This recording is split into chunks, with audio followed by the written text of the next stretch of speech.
Good. So this is the last session, and we're going to talk about youth as superpower. You know, this is my favorite saying every time I go to campus or high schools to talk to the young people. That yes, there's the official superpower, the United States, maybe the coming superpower, China, but the youth, 1.2 billion strong, they have enormous potentials, yeah, and they can change the world. And what we want to show today is feature two young people who had big dreams, but they did not just dream, they actually did something, right? And what is extraordinary is, first, they started at an age where they were very young. Yeah, Joshua Williams was 7 years old when he started helping the poor, right? And Melati Wijsen were in her teens when she started her work on plastics, right? But they started young, and they had a no surrender attitude, no fail attitude. They did all they could, and as a result, they really changed the world around them. And as a result, they actually changed the world, right? So it's really an amazing thing what they did, and we're gonna learn how they did it and what inspired them to do so. Joshua Williams is a kid from Florida, and he got obsessed with helping the poor at a very young age, 7 years old or maybe even younger, and then he started doing that over and over. He persuaded his parents, his school, his cousins, his community to help the poor, which he led. And as a result, at a young age, he's already delivered more than 5 million meals. Again, 5 million meals. You think about it, right? To over 600,000 individuals, mostly homeless and poor, right? So you try to work out that math, and you just imagine how incredible this is, right? And Melati, she became concerned about plastics in the ocean, especially. And she said, well, I may be just a kid, but I'm going to start to do something about it. So she launched a campaign, and voila, that campaign captured public imagination and became a nationwide movement, even international movement, and became government policy, right? So you see, young people do have tremendous resources if only they know how to put their will into practice. So we're going to start with Melati. Esther, which is FPCI climate warrior, some of you would know her, is talking to Melati, and after that I will continue with conversation with Joshua. And get your pens ready, because if you want to ask Joshua anything, I'll be happy to ask that for you. Okay, let's talk to Melati. Thank you, Dino, for giving me the floor. Melati, it is always a pleasure to have you with us. And without further ado, let me begin with the first question. So the theme of the session is what to fix in a broken world. Do you think, in your assessment, that our world is broken? And if so, in what way? And how do we fix it? Well, first of all, Esther, likewise, thank you so much for having me. It's always a pleasure. And I think that this is such an incredible topic and question as well. As a young change maker, there are a lot of things that we wish would run differently. I think right now, it's important to reflect on what got me started and why I am doing what I'm doing, because it's funneled by, or the source of it is love. And it's love for the natural beauty of the world. There's so much to, fight for and to stand up for. But there's also this strong reality where the systems that we currently have in place do not allow us to thrive sustainably in the long term. And that's because a lot of the decisions are based on, short-term profit gains, ego, greed, and these are just some of the, mentalities or mindsets and behaviors that is what is causing our planet to be broken. Yeah, and I think you've been very outspoken on the state of our climate, sustainability, all those environmental issues.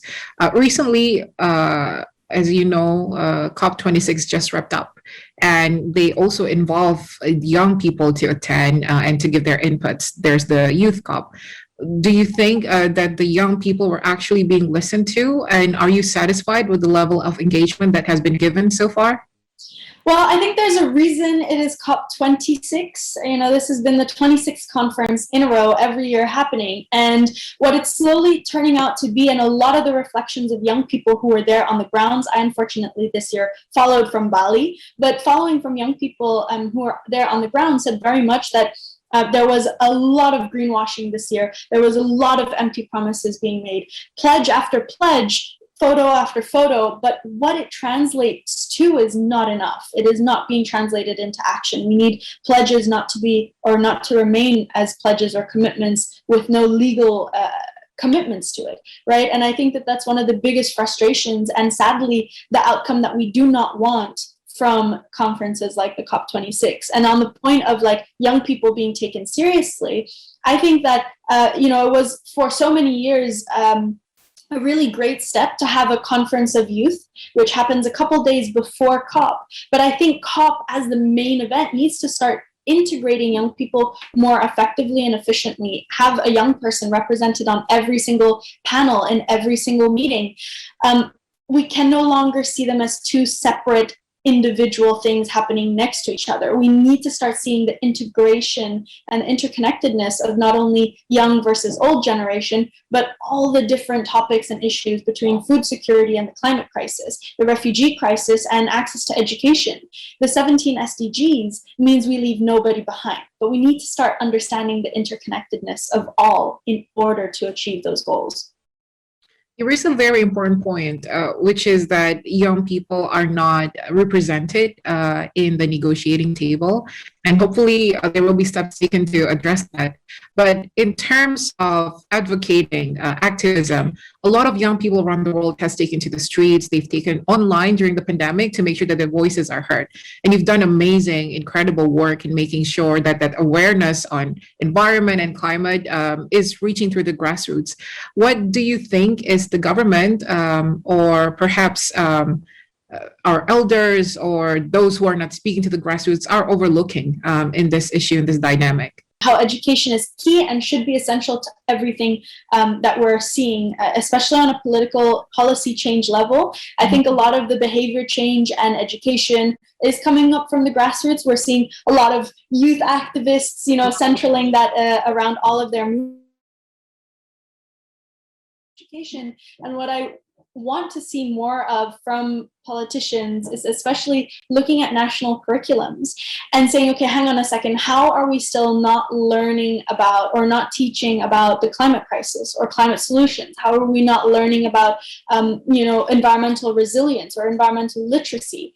How are we going to empower a generation of change makers if we're ignoring and leaving out the schools? And I think that that's a really big role and responsibility that is being overlooked when it comes to mobilizing people. Oftentimes we look at conferences like this and think everything will be achieved, everything will be signed, and the world will continue to move on. But we're forgetting that we need to have, again, leaving nobody behind and making sure that everybody understands the topic in the first place, understands the challenges, but also understands the solutions. And so my biggest hope and my biggest wish right now is that really we're looking at the educational industry and seeing how can we change national curriculums to include topics of relevance to what's happening right now in our world. I think that's also something that you're doing with Youthtopia.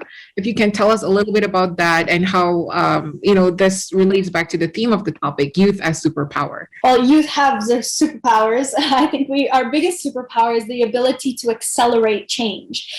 We see a challenge and we see an opportunity as well. We look at something that's linear and we think immediately, how can we create it to be more circular? And I think that that's really the power of Gen Z. And we know that we don't have the luxury of time to wait until we are older. So that's one of the things that Youthtopia is doing. We're not a school, we're not a university, but we are a nice addition to existing curriculums around the world. We work together with young change makers to build programs on how we can all effectively create change starting right now, no matter how old you are, no matter how young or where you are in the world, we all have a role and a responsibility to play. And I think young people have an incredible opportunity wherever they are to enable and accelerate that change.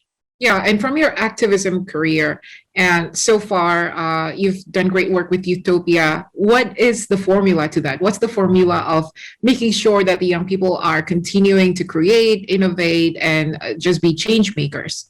Well, I think it lies in the entire generation. If I had to describe Gen Z or our generation in one word, it would be resilient.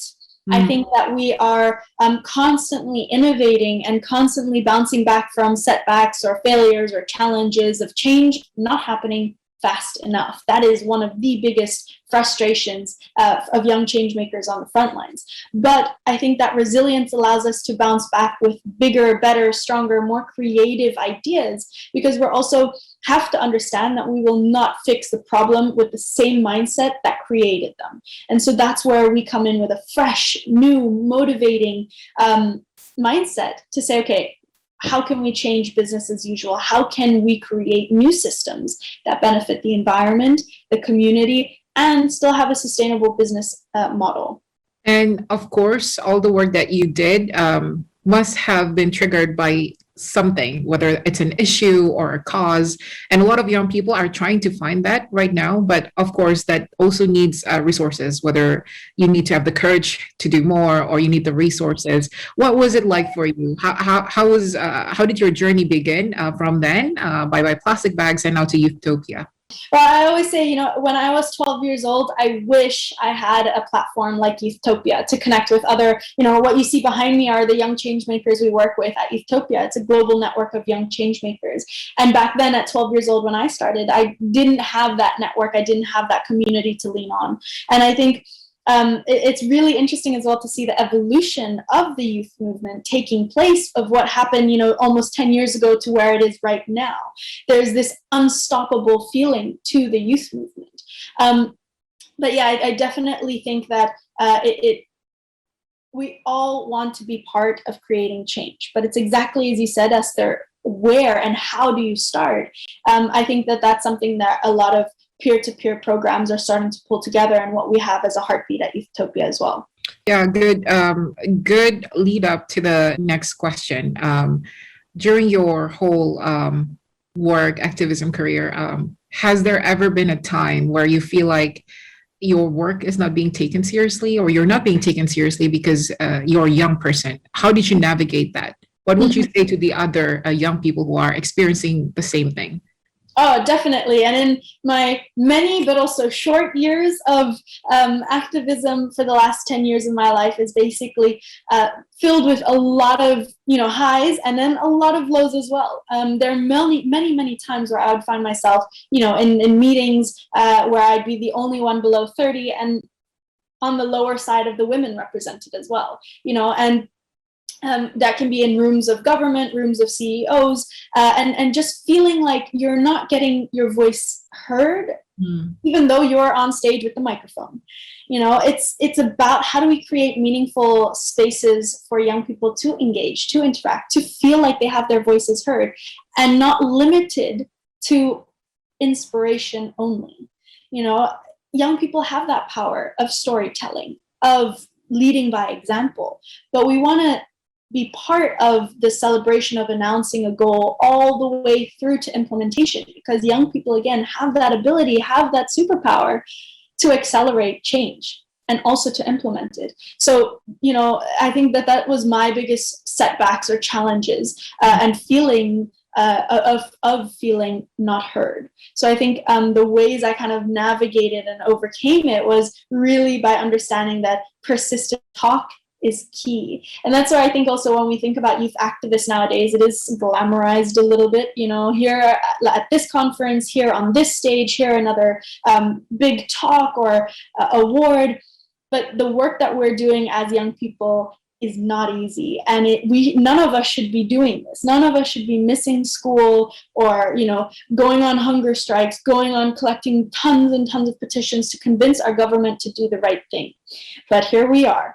and we're already creating new systems and leading by example. So I think the hope that I feel in the work that we're doing, if there's a moment of burnout or a moment of exhaustion, a moment of frustration, is remembering that I'm not alone and that I am able to take a step back, because there are so many of young people out there continuing the work while you rest and recharge. Great question. To that answer is that what worries you and what gives you hope amidst this broken world?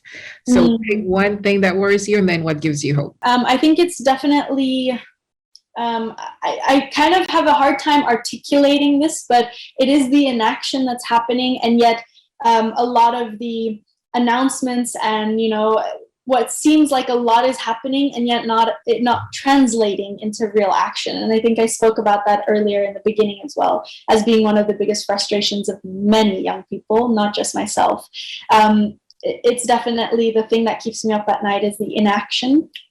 But again, to say and to add to the answer previously, the hope and where I can wake up every morning and say, okay, let's do it all over again, let's keep the campaign going, is the fact that I'm not alone, is the fact that there are so many grassroots leaders, young people, indigenous leaders, community organizers that are leading the pathway with so many incredible innovations and solutions, where we then know that change is possible. Amazing. Truly inspirational, especially as I really take in the wall behind of you. It really embodies youth as superpower. So hopefully all of our participants, Global Town Hall audience can feel that they can be part of that wall, Melati's wall.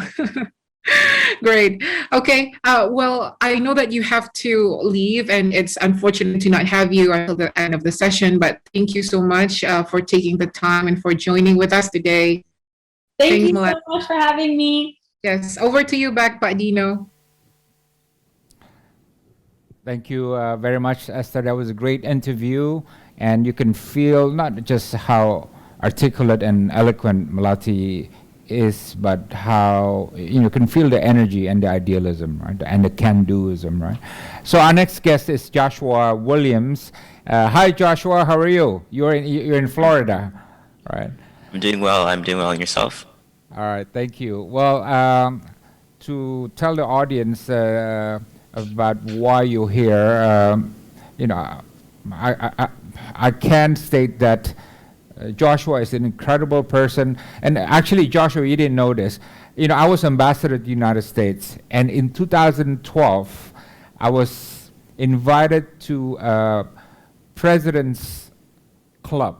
So club of CEOs, presidents of companies. I think it was in Colorado, or I forget where it was, yeah. And then, I gave my speech there, and then they brought me to a place. They said, you got to listen to this kid, 10 years old, I'm like, what do I want to listen to a 10-year-old kid for? I want to listen to senators or whatever. I said, no, you got to listen to it. And then I listened to you speak. I was at the back of the audience, Joshua, and you really just blew everyone away by telling them what you did, with your obsession with helping the poor, and how many thousands of poor people you have helped provide shelter and food, blankets and other things. And it was really an incredible story of how somebody so young can help so many people and so effectively. So, Joshua, thank you for being here. Let me ask you, how did you get that bug? How did a kid that usually just wants to have fun became really attracted to the idea of helping the poor? How did it start? Of course. So it started off, and first of all, it's amazing that you remember that. That was 9 years ago, and I think that was at a YPO event in Colorado. What state was it, by the way? Do you remember? It was I think it was for YPO, Young Presidents Organization. Yes, I think. Young Presidents Organization. Yes. And I was really young then. I was 11, I think. 11, yeah. And I'm now 20. So, but to answer your question, Joshua's Heart is, I started learning about poverty and hunger when I was 4.5 years old. I realized that people in my neighborhood and my country didn't have everything that I had. They didn't have access to food. They didn't have access to, or have the ability to, for example, to buy a toy. my grandmother gave me $20 one day, and I saw a homeless man, and I ended up actually giving him the $20 that she gave me to go out and buy candy or toys with. And this was the first time that I gave back to somebody who really needed it, and it was a very something at my core, something that was very emotional. It was less logical. It was just me really wanting to give back and help out, and learning about that process. And I continue to learn more and more about it over time, slowly through my parents, through my mom, my family, through the internet. And I learned that people out there were struggling, that people out there didn't have food, didn't have clean water. People were going through civil wars, famines, droughts all across the world. And I wanted to do something about it. I wanted to help. It was something that just came from the middle of my heart, and something that's still very dear to it. And I was still a kid, I was 4.5. I just wanted to run around and have fun, but I also wanted to give back. It was also a source of fun for me. So I got my mom to help me, and I got my aunt to help me. My aunt didn't help me as much, so I fired them kind of. I moved on from them, and I went back to my mom. And I asked her to help me do something in the community. And over time, it became this family and friends organization where we just started to cook food. We're Jamaicans, and we started to cook a lot of Jamaican food for homeless individuals around our area, and we would hand deliver it. And over time, this became something bigger and bigger. But it started off with me, a $20 bill, and learning that people in my community were homeless. That's really amazing. And what happened to the hair, by the way? How did you lose that big hair? I sort of like you better with the big hair. I'm too old for that now. I had to cut it off. But does that mean that you didn't play baseball, basketball, or soccer because of your preoccupation, or you still did all that? So one thing that I learned at an early age was how to balance everything. I made sure that I had my time for fun and my time to grow up, to hang out with kids, to hang out with friends, to play sports. I used to play baseball and soccer a lot competitively. But I also knew that there's times when I had to follow my other passions in life, which was giving back. And eventually this passion developed into business, developed into learning about how systems works, how business works, how nonprofits work, how I can give back, how leadership works. And it taught me a lot as a person. But at the same time, I always was able to still have a childhood and still able to run around and have fun. Yeah. Well, Joshua, you went from $20, which is probably a couple of burgers, into like 5 million meals that you gave to over 600,000 people. So how did you go from 10 to 50 to 100 to 1,000 to million and to 5 million? I don't understand how that worked. Yeah, how did you do that? Of course. So the scaling of Josh's Heart was it was a trial and error for the most part. What we started off with was a very rough distribution method where we would actually just cook food, pack it up. It was very inefficient. However, we were able to give cooked meals to homeless individuals. But it didn't provide a lot of food. It also required a lot of labor and a lot of capital, in fact, to process everything, to distribute everything. And this was when I was 4.5 to 7. And I wasn't fully aware of all these things at the time, of course. I was still learning. But when I was 7.5, we incorporated it into a 501c3, and that was when we took the process from more of a just families and friends cooking food to more of an actual organization, more of a business where we're actually giving thousands of pounds of food at each of our events. So we created an event that was scalable to our goals and scalable to the amount of groceries or food or in-kind food that we had that we could give out. So essentially, as we got bigger, we were able to scale it, working with bigger partners, bigger for-profit partners, bigger community partners, local government, and the scaling of our distribution centers and the way that we do it allows for huge returns. Essentially, economies of scale is that as we were bigger and we were able to give out more food, work with bigger partners, it was easier for us to give out and have an event where in 3 hours we fed 1,000 families. In 3 hours we gave out 1,000 turkeys, for example, things like that. So it was really just figuring out the core of our almost operations and extending that and making it scalable. Yeah, I think you and Melati has something in common, which is you scaled up your cause, but you had a strong sense of organization, just like Melati did, yeah. And she knew how to mobilize people too, and I'm sure you know how to do that too. But in any case, Joshua, you know, a 4-year-old or 7-year-old helping people, trying to help people. Did anyone said, "Kid, you're too naive"? And people would put you down. Did that happen? And if that did happen, how would you respond to it? Yeah. Of course. One thing to preface that is that I'm a very stubborn person. When people usually tell me that I can't do something, I'm usually more inclined to try to prove them wrong. And I'm also very competitive. And I think that's also a side of competition for me. I have always had people, whether it's people going against the organization itself, people against me because of my age, people who are upset with the way that we do things. And this is a reality and fact of life. And we've always either used it as positive criticism, or we've pushed back against it and decided that this is the way that we're doing things. This is how I want to do things. I'm confident in myself as a person. Do I believe in myself and my mission and my skills to be able to execute what we want to do? And again, for me, it's just really being stubborn. I know what my goals were. I know what I wanted to do, and I was completely focused on it. No matter what anybody told me at my age, I was, I started this at 4.5. I've always had people tell me I'm too young to start a business, to run a business, to help people. And so far, none of them have turned out right so far. Well, that's really good to hear. You're saying mental toughness is very much part of success. Would you agree to that? I would definitely agree to that.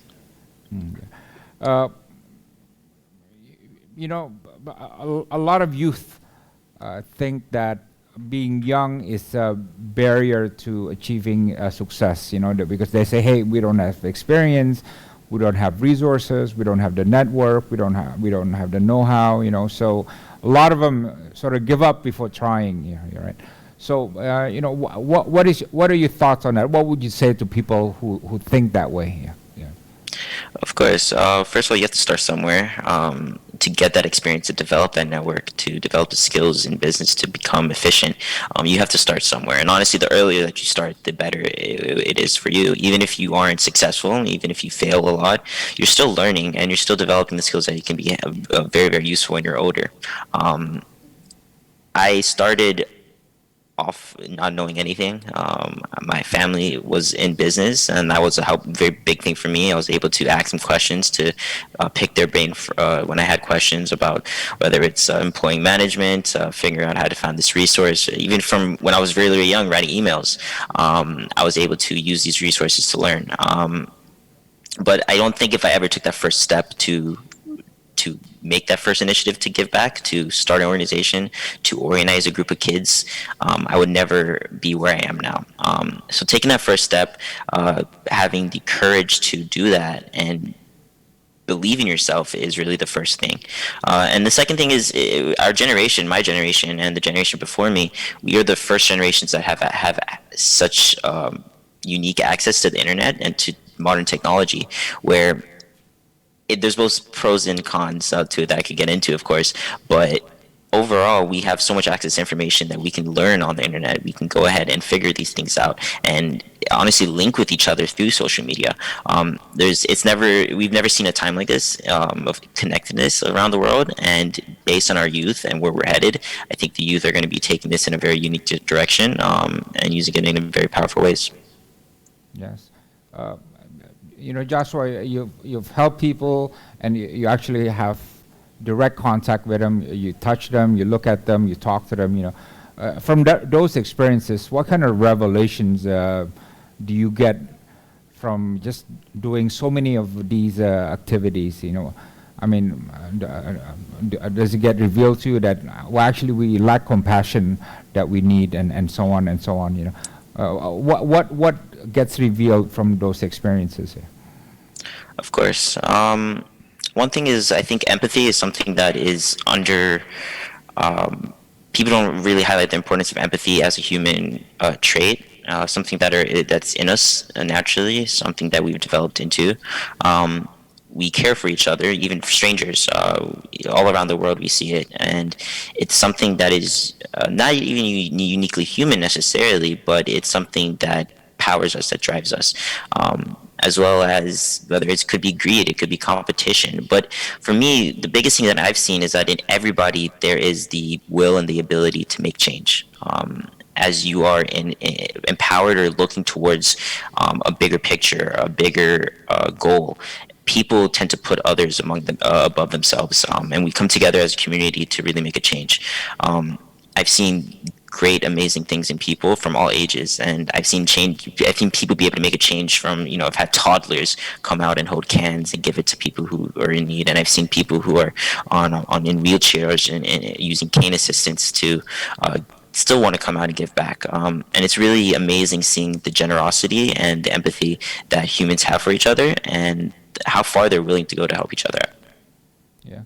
You think people are basically kind? I think we have multiple backgrounds, multiple cores, and multiple emotions. And I don't necessarily think anybody's inherently good or bad, but I think as civilization has developed, I think it's much better and in the benefit of everybody to help each other and to be empathetic to each other.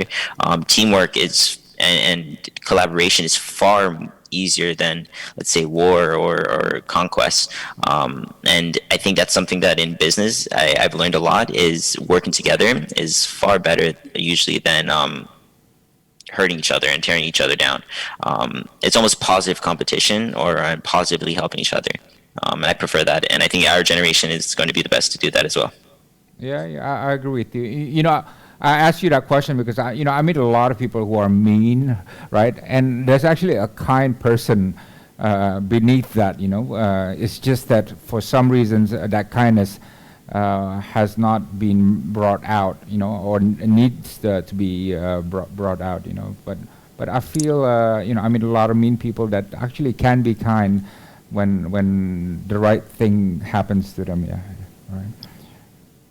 So, Joshua, I understand you met with President Obama, received an award from Trump administration, and I think you shared a stage with President Joe Biden. I think he was not president by the time. Tell me about them. Which one is your favorite? So I've been honored from or share the stage with either one of them. But so there's a loud noise outside. But I currently live in New York right now too, so there's walls are thin and there's all the outside noise. But I met each of these different administrations. I was honored or shared the stage with them, and overall I was really young when I did the stuff with Obama. Joe Biden was probably his most recent one, and he was really, really awesome to see. He's a very captivating person. And Donald Trump was probably the one that we had the least relationships with, whether it's with their member of their staff. But I would say my favorite would probably be the White House. I was very young, and it had a very big remark on me, and it definitely left a mark on me, for sure. Okay. Well, when I was when I met with President Obama, to give my credentials as ambassador, I took my kids with me, and they took so many of the presidential candies. I don't know about that. The M&Ms or whatever, they had a White House presidential seal, and my kids just took them and hid them. I'm like, hey, no, that's not for taking, right? So did you get any of those candies? I did not. Okay. Well, we're going to take some questions, but first we have the president of Indonesia Diaspora Network Global, Ibu Nining. She's based in Qatar, and she's got one or two questions for you. And after that, anyone who wants to ask questions to Joshua, just write it in the chat box, and I'll pass it on to Joshua. Yeah. Nining, are you there? Yes, I'm here. Hi in Doha. Hello from Doha. Assalamualaikum. Waalaikumsalam. Okay. All Go right. ahead, shoot. Thank you so much, Ambassador Dino. I consider myself very fortunate to be able to have some talk with the famous Joshua Williams. Your story is very inspiring, Joshua, not only for the youth, but also for adult parents like me. Well, since we are now living differently from 2 years back, I have a question related to the pandemic that we are currently facing. COVID-19 pandemic changed everyone's life change people's interaction, change people activity in the including of your organization, of your foundation. I mean, well, how did you manage to lead your foundation to adapt to the situation when the pandemic started and when it got worse and worse? Did the number of your volunteers increase or decrease instead? While I believe the number of people in needs or in hunger increased tremendously, you know, how is it your foundation doing during this pandemic? Of course. So it's been about a year and a half, almost 2 years. It's been very, very burdensome. In March to about May of 2020, when the pandemic first set in, we probably had around a 4,000% increase in demand in the South Florida pantry that we have, which is our physical location. And that's a huge number. That's a huge amount of people that really need help all of a sudden. And we were pushed our capacity, and we were actually challenged on how we were going to meet these new demands. One thing that was very prominent was that we had to focus on no contact and how we could give back food without physically touching the people who were helping. The reason why is because we have some core values, and two of our core values are we are a youth-run organization, and the second one is that we want to create a unique experience where we usually meet, talk, and are face-to-face with the people who are helping. So it creates a line of communication and starts a conversation between people, usually two people who come from very different worlds. We couldn't do this anymore. We had to figure out a way where we could give out food without again, talking or even coming face to face with the people who are helping, developing ways that we could have cars move around different areas, hand boxes. How can we use our volunteers, which again, it's harder to have volunteers. We have a lot of youth volunteers. People are on lockdowns. How do we get assistance? Where are we going to get food from? And meeting all these demands, as I was mentioning earlier, was a point of resilience. When I left for college, I was able to start getting full-time staff for the organization. Before, in high school and middle school, it was all volunteers. And it was me, my mom, my family, my volunteers, my elite volunteers. We had no full-time staff. And now that we do, it was a little bit easier for us to meet the demands. But essentially, it was figuring out how we can increase food. And that was honestly the easiest part of everything. The government, local governments, local organizations, we all banded together very well. We worked together, and we realized that there was something that required all of our attention, something that we all had to work together to fight, which was the pandemic. Thousands, and I'm going to say this for Florida, I'm from South Florida, tens of thousands, if not hundreds of thousands of families were going into hunger because of the pandemic, especially in the early months. So it was very easy for us to be able to find food. It was the methods of giving out food and storing food that was the biggest concerns for us. And once we were able to get that away, and again, it was figuring out how we can create a system, a basic system that we could scale up. And once we created that basic system, it was easy to start then doing events where we're feeding thousands of families again. But it was the first 3 months of those times were very, very difficult. Okay, it's very good. My next question, it's from the angle of parent. You started leading the grassroots movement for a good cause since you were very little. I think 4.5 years old. Yes. And it has made you one of the global change maker, perhaps the youngest one. Well,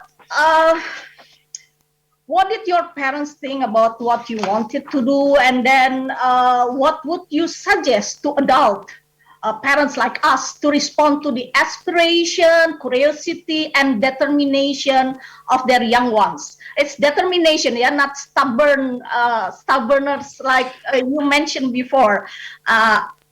So it will be channeled to the right path, to be impactful for the betterment of the world. So it's like I'm also asking you a parenting tip from a kid. Okay, now you are a young man, but it's from angle of a child. Okay, Nice. please.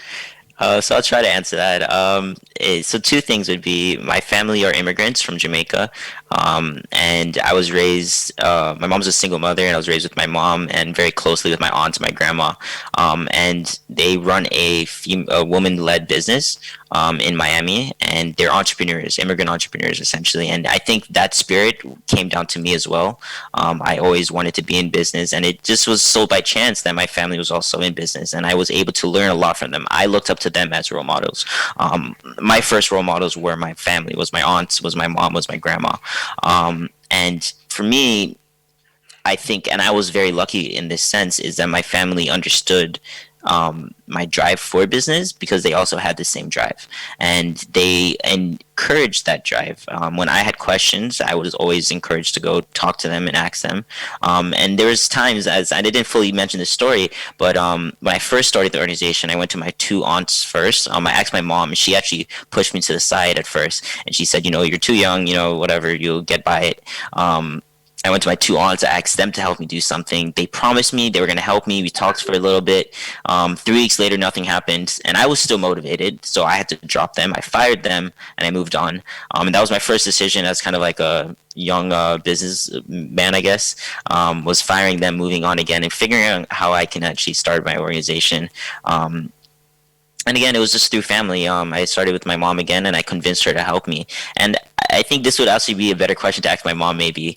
But I think from when we've talked about the past and how we've gotten to where we got to now, she's always just been a very supportive person, and she's always allowed me to explore things that I wanted to explore, to think and to develop the way that I wanted to develop. And it's not that she wouldn't stop me from doing things. She would let me fail. She would let me try things out. She would let me, if I wanted to go do this, try talking to this business and ask them for advice here. She thought it was a bad idea, but I was really, really convinced that it would be good. She would give me advice, but she would let me fail. I would learn my lesson, and we would talk about it. There was a very big open discourse. We would talk to each other constantly. We still talk to each other all the time. I think from parents, as a child, what we would ask from you is just to always be open with us, support us. We want to be able to come to talk to you, be able to ask you questions. And when there's that trust between both of those parties, something really amazing can happen. Kids can go on and start crazy things. And I think there's something that we mentioned earlier, and Melati mentioned, is adults have a different way of looking at things than kids do. And when there's a combination and a collaboration between both, I think a lot of beautiful things can really happen. All right. Thank you. Thank you. Pak Dino, perhaps we can check if there is a question from the audience. I give it back to you, sir. Thank you. Thank you very much, Bu Nining from Qatar. Say hi to all the diaspora over there. I have the pleasure to forward some questions. I got a question from Jason from Singapore, and also Jane from Greece. The two questions are similar, but I'll read them to you anyways. From Jason, as a youth, we have much greater concern which does not really adhere by the older generation, such as environment. How should we push our agenda to be heard by the older generation stakeholders? And Jane asks, how can the youth today deal with stereotypes that the young should just obey and follow the rules instead of speaking out and challenging norms? So two things would be, one thing is that a lot of the problems that we as millennials, Gen Z, face or are worried about are problems that we did not start right away. I think environmental concerns are mainly they started because of 2 generations ago and even before then. But it's going to be up to us and our generations to solve the problems. And there's a lot of power that's still concentrated in the hands of people who tend to be older, and a lot of wealth as well. And there's going to be a large transference of power and wealth within the next, I think, about 20 years. So it's important for us to maintain our values, and as we develop and gain more positions of power, we have to be in the mind state to be able to make change. And the way that I mean that is that by the time we come to those positions, and it's quite honestly, it's very hard for young people to become in powers of position at a very early age. I'm still not in a power position, for example, and I've done a lot to make a change. I think becoming aware that you have the ability to make change, the beginning skills to do that, learning how to organize a team, how to lead a team at a young age will do miles and wonders for when you're a bit older and when you can use those values to really create a legislative change or to make a change in your community. Another thing is that a lot of youth powers rely on the masses.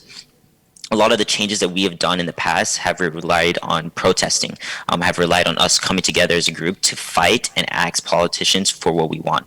And that's the next thing that we've had crazy power for, is social media. We can come together like never before to round each other up, to force each other to be better, to put pressure on politicians to make changes.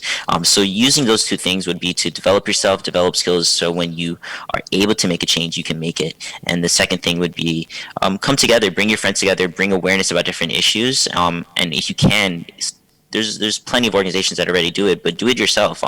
Tell your friends about issues that you know about. Start a group. Start creating an impact and conversations about these things, so we can create a movement and force political change. A question from Sergey in Russia. How can youth make an impact when all they have is ideas and they have no money? Broke like you were when you were 4 years old. And then another one from Maya. I guess you sort of just answered this, but maybe you want to elaborate. Maya asks from Indonesia, from your perspective and experience, how do you entice policymakers and politicians to follow your ideas? What are the tips? Yeah, you mentioned social media earlier, maybe something else. Yeah, go ahead. Of course. So I'll start off with the second question first. I tend to look, and I've learned this a lot in college. I studied business at NYU and finance at NYU too. But a lot of what we talk about is systems and how systems are developed and how they influence each other. I think learning how to think on a broad global scale is a very good starter place. And something for me that I learned a lot about in the past about 5 years is helping change legislation. For example, in the US, working with an organization called Bread for the World, for example, we are working to actually create legislation that will help people who are hungry, in poverty, college students who are food insecure, for example. We're learning the power of legislation as well, and figuring out how we can use that to change systems that create poverty and hunger in the first place. And another thing to mention about being young and not having the resources to make a change, I think you should prepare yourself to make a change. And I think I mentioned this before a little bit again, but change is often, in my opinion, the most powerful and important change doesn't come from somebody who's starting a global movement. It comes from the people that are changing the way that people around them think. For me, it was changing the way that my mom, my family think, and I was pushing them to help me start an organization that I was able to, run, develop, and do. I helped light a light in my friends around me, my friends and family, and teach them that they can make a change, that these issues are present in our community, and that if you want to make a change, you can do something about it. And as I left for college, I found out that a lot of the kids that we were working with, they took over a lot of the roles that I was doing. We kind of lit a torch on the path, we lit a torch on our path on my path. And on that journey, we were able to create new change makers who have done what they wanted to do. So you never know who you're going to inspire. You never know who you're going to start influencing. Start small, start with your community, start with your friends, start with your family, and eventually, hopefully, you can scale it up. Okay, thank you. I have a question from the US, somebody named Liz, and somebody from India who asked more or less the same, similar questions. From Liz, do you think youth should have more representation in government? And from India, Ifola asking, are you interested in entering the world of politics and government in the future? Maybe you'll be the first Jamaican American president one day. maybe, but I maybe politics. I do love business as well, so maybe I'll start off in one and then end up in the other. And then to the other question about youth and government, I think more youth should be aware of how government plays a role in our life, how politics plays a role in our life, and the unique relationship that governments, businesses, and citizens have with one another, and the power and balance that they have on one another. So I think youth need to be, and this is not just in the and this is not to put fault on youth, they're saying that they should educate themselves. Frankly, and Melati said it as well, is that we don't focus enough on a holistic education of our children. There's not enough times, and there's too many times where I see friends who, or people that I meet who don't or aren't aware of basic issues around the world. People who are either overeducated or undereducated in certain aspects. This is a community issue that affects multiple people. This is not just a youth issue. And I think I'm straying away from the question a little bit, but what I want to get a point across is that a lot of the issues that we see are not just youth issues. The environment is not a youth issue, it's a human issue, it's a global issue. And it's something that we all have to come together to make a change, to work together with. And this does include understanding and looking at the site and the perspective of children and kids who might have an influence on government one day. Yeah. A question from Emily in France. How should the youth play a more active role to solve the world problems? And I think this is a relevant question after we just ended COP26 in Glasgow, where there's a lot of discussions about climate challenge and the role of young people. Yeah. So, what's your thought on that? I think our greatest force is our ability to think outside of the box. We think further past traditions than any generation, and it's our ability to think past these traditions, to think forward, to keep pushing forward, that is really, really unique. And again, this goes back to our ability to protest and to gather together, especially through social media, which is incredible. If we're able to come together for similar goals, for similar ideals, and push our voices forward, we can really cause amazing, amazing change throughout the world. Okay. The last question would be from me, Joshua. You know, we've had like 15-hour discussions on geopolitics, world order, and you know, rules-based order, so many things. And the theme is competition, conflict, and cooperation. And you know, at the government level, obviously there's rivalry between U.S. and China, some tension between Europe and Russia, and so on, right? At the government level, right? But do you think there's really a scope for civil society, so not government, but civil society groups in these countries which are competing to reach out and to work together and maybe create projects that would be helpful for world peace? You know, what do you think about that idea? Yeah. I think the world is more connected than ever. I think we are more reliant on one another than ever. And I think the only way forward in the future is for us to come together closer.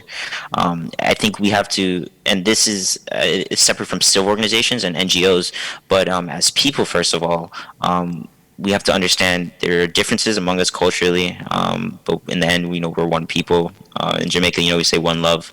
And it's understanding that over time we're just going to become more connected, and you do see a lot of civil organizations that work together across borders. We have to maintain this integrity, maintain this drive and this urge and this push and urgency to make change. And honestly, one of the biggest ways to do that is lighting new torches and lighting new change makers. And I think Melati and I are two of the biggest change makers in that field, is creating new change makers and teaching kids how they can make a change, and just kind of being a role model, I guess, in a way. Is if you want to make a change, if you want to take action, you can do it. You just have to really take the first step and start it. Yeah, well, thank you. I totally agree with you, Joshua, because you know, at a time when relations with governments are more rigid and more structured, and more tense. Perhaps it is groups, you know, artists, activists, NGOs who can drive change because they don't have much, you know, restrictions as governments do. Yeah. So I hope that happens because you know, you always need catalysts to make things better. But in any case, I really want to say thank you to you. For talking to me and I want to thank Ibu Nining, who is in Qatar, Doha, and all the people who are staying up late tonight. I know there's some questioners from Philippines. They are even 1 hour ahead of us, and he's staying up late. I'm sorry I didn't get to ask your questions, but really thank you, Joshua. My staff's gonna get in touch with you after this to give you my WhatsApp, because I may be going to New York, and I would love to take you out for pizza or chicken wings when I'm in New York. I would love that. I would love that. All right, good. Thank you, Joshua. Let's stay in touch, and thank you for inspiring us and for making this a better world. Yeah. Thank you again, Doctor. Thank you. Thank you as well. Thank you all. Yes, thank you.